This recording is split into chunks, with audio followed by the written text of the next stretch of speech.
สบายดีเนาะมื้อนี้ก็จะมารีวิวเรื่องความหอมยังอยู่ในรถนี่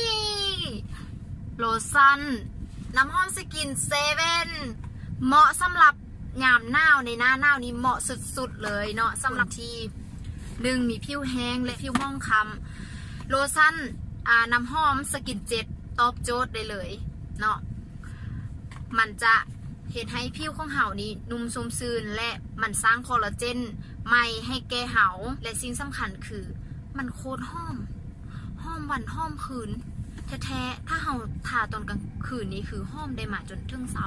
ถ้าเห่าทาตอนเช้านี้หอมจนถึงแหลงโดยประจำเป็นต้องสีน้ำหอมอีกต่อไปเลยเนาะโลชั่นนี้ดีสุดๆเนาะมันจะมี3รสก็คือข้องโตเกียวแล้วก็ข้อง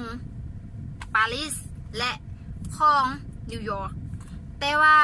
ทางนี้ทางนั้นก็คือ3สไตล์ของกินน้ำหอมเนาะมันจะแตกต่างกันไป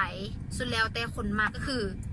กินของนิวยอร์กมันก็จะเหมาะกับสาวที่ออกห้าวๆและกินของโตเกียวคือมันก็จะเหมาะกับสาวที่ใสๆเนาะและกินของปารีสก็เหมาะสำหรับสาวที่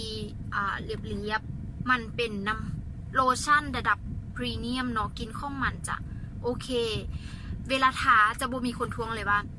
เจ้าทายังมาวะเจ้าสีน้ำหอมยังมาคือคิ้วแท้มันจะหอมระดับพอดีพองามเนาะหอมแบบมีสไตล์แบบมีระดับเนาะโอเคสั่งซื้อกันเข้ามาได้เนาะเพียงแต่รอด